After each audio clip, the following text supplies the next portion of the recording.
இல்லை, அடிப்படையில் 3 ஆண்டுகள் புறக்கணித்தார் அப்படிங்கிறது முதல்ல தவறான வாதம். முதல் ஆண்டு முதலமைச்சரால் பங்கேற்க முடியவில்லை, அரசு சார்பாக நிதியமைச்சர் பங்கேற்பார் என்கிற கோரிக்கை வைக்கப்பட்டது. ஒன்றிய அரசாங்கம் அதற்கு அனுமதிக்கவில்லை, அதனால் யாரும் பங்கேற்கலை.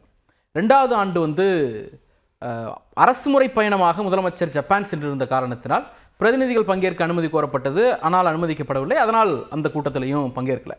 கடந்த முறை மட்டும்தான் நாங்கள் இதை புறக்கணிக்கிறோம் என்று தமிழ்நாடு அரசு சார்பில் அறிவிக்கப்பட்டு புறக்கணிக்கப்பட்டது. ஏன்னா பட்ஜெட்டில் எந்த விதமான திட்டங்களும் ஒதுக்கப்படலை, நிதி ஒதுக்கீடு செய்யப்படவில்லை, தமிழ்நாட்டுக்கு ஒரு ஓரவஞ்சனையான பட்ஜெட் ஒதுக்கப்பட்டிருக்கிறது அப்படிங்கிற காரணத்தை காட்டி புறக்கணித்தோம். அப்போ 3 ஆண்டுகள் புறக்கணித்தோங்கிறதே முதல்ல தவறு. 2 ஆண்டுகள் பங்கேற்க முடியாத சூழல், ஒன்றிய அரசு அனுமதிக்கல பிரதிநிதி அனுப்புறதுக்கு.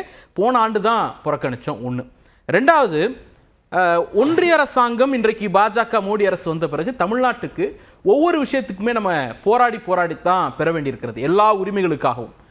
அதுக்கு ஒவ்வொன்றுத்துக்கும் ஒவ்வொரு வியூகம் வகுக்க வேண்டியிருக்கு. எந்த வரலாற்றிலும் எங்கேயுமே வியூகம் வகுத்து உத்திகளை மாற்றி எல்லாம் ஒன்றிய அரசாங்கத்திடம் போராடி தமிழ்நாட்டுக்கு நீதியையும் நிதியையும் பெற்ற வரலாறு கிடையாது. அதனால் இந்த அரசாங்கத்திடம் ஒவ்வொரு விஷயத்துக்கும் வெவ்வேறு ஸ்ட்ராட்டஜி, வெவ்வேறு டாக்டிக்ஸ் பயன்படுத்த வேண்டியிருக்கு. உதாரணத்துக்கு இப்போ ஆளுநர் விவகாரத்தில் ஆளுநரை கொண்டு தமிழ்நாடு அரசாங்கத்தை, தேர்ந்தெடுக்கப்பட்ட ஒரு அரசை முடக்க பார்த்தது ஒன்றிய அரசு. எல்லா பில் அனுப்புனா, கோப்பு அனுப்புனா எல்லாத்தையும் அவர் பெண்டிங் போட்டு வச்சுக்கிட்டே இருந்தார்.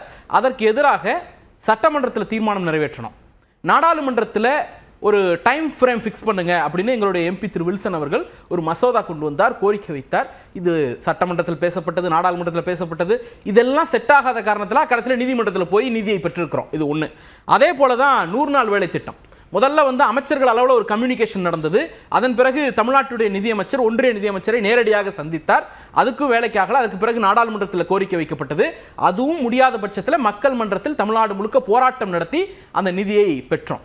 அதே போல கல்விக்கான நிதி முதல்ல கம்யூனிகேஷன் நடந்தது, அப்புறம் சட்டமன்றத்தில் கேட்டோம், நாடாளுமன்றத்தில் கேட்டோம், மக்கள் மன்றத்தில் போராட்டம் நடத்தணும். எதுக்குமே செவிசாய்க்கவில்லை என்று இன்றைக்கு காலையில் உச்சநீதிமன்றத்தில் வழக்கு தொடுத்திருக்கும். இப்போ ஒவ்வொரு விஷயத்துக்கும் ஒவ்வொரு உத்திகளை கையாள வேண்டி இருக்கிறது. எல்லாவற்றுக்கும் ஒரே உத்தியை கையாள முடியல. போன வருடம் நிதி ஒதுக்காததற்கு அதை கண்டிக்கும் விதமாக புறக்கணித்தோம். அதற்கு பிறகு அவர்கள் ஏதாவது ஒதுக்குவார்கள் எதிர்பார்த்தோம். ஒரு மாநிலம் புறக்கணிக்கிறதே, அந்த ஜனநாயக உரிமையை நம்ம மதிப்போம் அப்படின்னு சொல்லி ஏதாவது செய்வாங்கன்னு பார்த்தா செய்யலை. இந்த முறை நேரடியாக உள்ள போய் வலியுறுத்தலான்னு முதலமைச்சர் ஒரு முடிவெடுத்திருக்கிறார். அவ்வளவுதான். இப்போ போராட்ட வடிவலையும் சட்ட போராட்டங்கள் மூலமாகவும் நாங்கள் மத்திய அரசுகிட்ட எங்களுடைய தேவையை பூர்த்தி செஞ்சுக்கிறோம்னு சொல்கிறீங்க. மன்ரேகாக்கான நிதியை ஒதுக்குனது சட்ட பிரகாரம் கான்ஸ்டியூஷனில் பாரபட்சம் காட்ட முடியாது, தமிழ்நாட்டுக்கு ஒதுக்கியே தீரணும் அப்படின்றது ஒரு அம்சம். கடந்த ஆண்டுகளில் நிறுத்தப்படலை, இந்த ஆண்டு டிலேயோ பண்ணியிருக்காங்க அப்படின்னு பார்க்கலாம். தமிழ்நாட்டுக்கு வந்த ஒரு பெக்குலியர் இஷ்யூ அப்படின்னு பார்க்கும்போது வெள்ள பாதிப்பு, அதை தாண்டி பார்க்கும்போது PM ஸ்ரீ திட்டம்,